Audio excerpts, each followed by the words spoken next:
Latest updates ఎప్పటికప్పుడు పొందడానికి Big TV WhatsApp channel follow అవ్వండి. లింక్ డిస్క్రిప్షన్ లో ఉంది. గుట్టలు మాయం చేసి వందల కొద్ది ఎకరాల్లో రియల్ వెంచర్లు, బంధువులైన తమ బినామీ కాంట్రాక్టర్లతో వేల కోట్ల రూపాయల పనులు ఇలా ఒకటి కాదు రెండు కాదు. ఆ మాజీ ఎమ్మెల్యేపై వరుస ఆరోపణలు వెల్లువెత్తుతున్నాయి. ఆ భారీ కుంభకోణాలకు సంబంధించి కాంగ్రెస్ సర్కార్ విచారణకు గ్రౌండ్ ప్రిపేర్ చేస్తుండటంతో సదరు గులాబీ నేత భయంతో నియోజకవర్గానికి దూరమయ్యారట. కారు గుర్తుతో గెలిచి 10 ఏళ్లు ఎమ్మెల్యేగా దందాలు నడిపించిన ఆయన ఇప్పుడు ఎటు పారిపోయారో కూడా అంతుపట్టడం లేదంటున్నారు. ఇంతకీ ఎవరా మాజీ ఎమ్మెల్యే?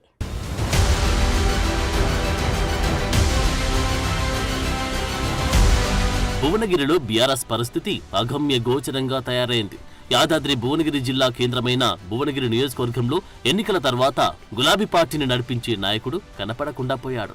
ఎన్నికల్లో ఓటమి చవిచూసిన తర్వాత ఆ పార్టీ మాజీ ఎమ్మెల్యే పైల శేఖర్ రెడ్డి జాడ లేకపోవడంతో నియోజకవర్గ బీఆర్ఎస్ కార్యకర్తల్లో అయోమయం నెలకొంది. దీంతో పార్టీ క్యాడర్ పక్కచూపులు చూడడం మొదలుపెట్టిందంట.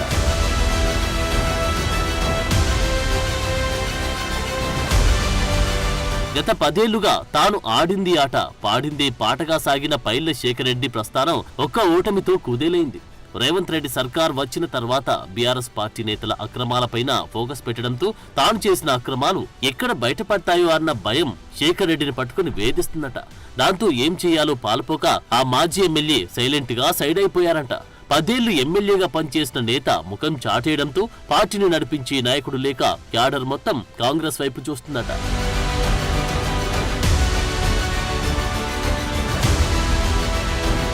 ఇక అధికారంలో ఉన్నప్పుడు పైల శేఖర్ రెడ్డి అండతో భువనగిరి నియోజకవర్గంలో పార్టీ నేతలు అడ్డగోలుగా అక్రమాలకు పాల్పడి అందినంత వెనుకేసుకున్నారన్న ఆరోపణలున్నాయి. గుట్టలను మింగేసి అక్రమ వెంచర్లు వేయడం, వందలాది ఎకరాలు కబ్జా ఆరోపణలు మాజీ ఎమ్మెల్యే పైల శేఖర్ రెడ్డిపై వినిపిస్తున్నాయి. ఇరిగేషన్, మైనింగ్ శాఖ అధికారులను తన గుప్పిట్లో పెట్టుకుని అనేక అక్రమాలకు తెరలేపారనే ఫిర్యాదులు వెల్లువెత్తున్నాయి.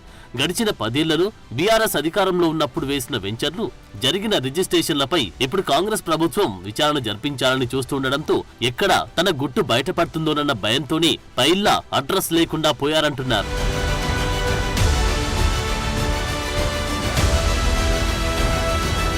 ముఖ్యంగా తన సొంత బంధువులను కాంట్రాక్టర్లుగా పెట్టి దొడ్డిదారిన టెండర్లు దక్కించుకోను, లేకపోతే నామినేటెడ్ పద్ధతి ద్వారా పనులు కేటాయింపజేసుకోను మాజీ ఎమ్మెల్యే వేల కోట్లు ప్రభుత్వ ధనాన్ని దుర్వినియోగం చేశారనే ఆరోపణలు నియోజకవర్గంలో బహిరంగంగానే వినిపిస్తున్నాయి. రాయగిరి రెవెన్యూ పరిధిలోని తన 200 ఎకరాల రియల్ ఎస్టేట్ వెంచర్ నుండి RRR రోడ్డును వెళ్లకుండా అలైన్మెంట్ ను మార్చిన పెద్ద మనిషి అతనేనని, రైతులను నిలువునా దోపిడీ చేసి వారికి సంఖ్యలు వేయించిన ఘనత కూడా పైల శేఖర్ రెడ్డికే దక్కుతుందని రాయగిరి వాసులు ఆరోపిస్తున్నారు. ఆ క్రమంలో పైల శేఖర్ రెడ్డి తన అక్రమాలపై ఫైళ్లు రెడీ అవుతున్నాయన్న భయంతోనే నియోజకవర్గం నుంచి పారిపోయారంటున్నారు.